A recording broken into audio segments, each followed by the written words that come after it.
Hello बच्चों, let's read the question. The question says, for the system shown in the figure, the pulleys are light and frictionless.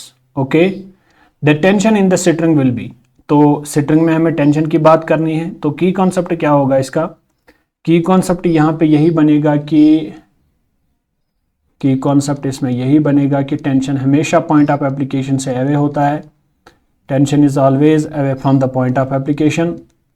Tension is always away from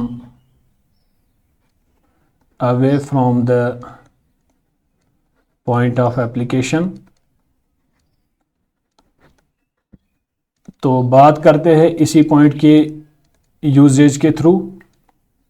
सबसे पहले हम देखते हैं कि अगर ये मास कैपिटल M है, इस पे ये पॉइंट अटैच है और इस पे जो टेंशन लगेगा that tension will be in this direction, और ये tension through out the string same रहेगा. तो यहाँ पे अगर बात की जाए इस पॉइंट पे भी जो टेंशन है away from the point of application लगेगा. तो अगर मैं इस M के बारे में बात करूं, इसका जो mg होगा that will be in this direction, this is mg. और अगर यहाँ पे हमारा इंक्लाइन थीटा एंगल बनाता है हॉरिजॉन्टल के साथ, तो यहाँ की ओर जो एंगल होगा वो भी थीटा ही होगा, that will be mg cos theta component. तो यहाँ की ओर जो कंपोनेंट होगा that will be mg sin theta.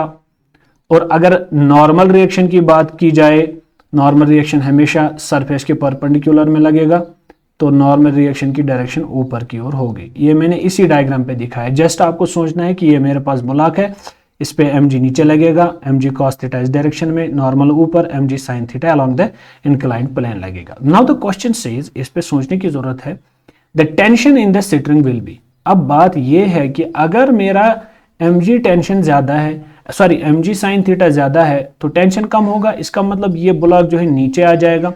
अगर ये ब्लॉक नीचे आ जाएगा तो ये ब्लॉक आगे जाएगा. क्या मैं इस तरह भी लिख सकता हूं कि जो मेरा ब्लॉक ये मास m है, ये मास m जो है आगे चलेगा विद एक्सेलरेशन a से, और ये ब्लॉक जो है m ब्लॉक है, m ब्लॉक मेरा आगे चलेगा विद एक्सेलरेशन a से, लेकिन इसको आगे ले जाने में कौन सा फोर्स हेल्प करेगा, that is mg sin theta. यहाँ पे नेट एक्सटर्नल फोर्स बनेगा. तो इस क्वेश्चन को स्टार्ट करते हैं सॉल्व करना. तो यहाँ पे मैं लिख सकता हूं कि mg sin theta minus tension, this is equal to mass into acceleration according to Newton second law. यही मेरा F एक्सटर्नल फोर्स बन जाएगा. तो नेट एक्सटर्नल फोर्स जो होगा, नेट एक्सटर्नल फोर्स जो होगा वो किसके बराबर होगा? नेट एक्सटर्नल फोर्स यही होगा कि mg sin थीटा को माइनस करना है इस टेंशन से. ये हमारा पहला इक्वेशन निकल के आ गया. तो अगर मैं इस ब्लॉक की बात करूं, इस पे खाली एक ही फोर्स लग रहा है, दैट इज टेंशन, लेकिन इसका जो mg है that is downwards, that is balance bye it's normal reaction, वहां था उसका तो कोई हिस्सा ही नहीं है. हॉरिजॉन्टल डायरेक्शन में इस पे खाली एक्ट कर रहा है कौन सा फोर्स, दैट इज टेंशन. तो क्या मैं लिख सकता हूं tension is equal to m into a mass into acceleration. इसको इक्वेशन 1 नाम देते हैं, इसको इक्वेशन 2 नाम देते हैं. एक तरीका यह है कि दोनों को ऐड किया जाए. अगर मैं इक्वेशन फर्स्ट और इक्वेशन सेकंड को ऐड करता हूं, टेंशन कैंसिल हो जाएगा. तो यहाँ पे जो आंसर जो हमें आएगा, this is tension and tension will get cancel. तो यहाँ से बचेगा mg sin theta, this is equal to ma plus ma, this is twice of ma. What I have to find? I have to find the tension. तो tension निकालने के लिए जो मेरा आंसर यहाँ पे आएगा दैट इज सिंपली, फिलहाल सबसे पहले मैं एक्सेलरेशन निकालने की कोशिश करता हूँ. तो this will be mg sin theta upon twice m, this is equal to acceleration.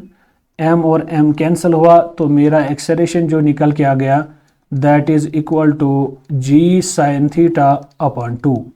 फिलहाल ये मेरी एक्सेलरेशन निकल के आ गई, इसको मैं इक्वेशन 3 नाम देता हूं. तो यूज करता हूं मैं इस टेंशन की इक्वेशन को, यहाँ पे मैं लिख सकता हूं. तो if I am not wrong here, मैं यहाँ पे टेंशन निकालूं तो टेंशन किसके बराबर आ जाएगा? Tension is equal to m into a के बदले में वैल्यू डाल दीजिए, this will be m into g sine theta upon 2. मेरा फाइनल आंसर निकल के आ गया. तो ये टेंशन होगा जो इस मास m ब्लॉक को खींचेगा. Tension will be mg sin theta upon 2. ये इसका क्लियर फाइनल आंसर बन जाएगा. तो इसमें ढूंढते हैं कहाँ पे है mg sin थीटा अपॉन 2, ये आप देख सकते हो mg sin थीटा अपॉन 2, ये इसका क्लियर आंसर बनेगा। Hope you got the answer of this question. Thank you.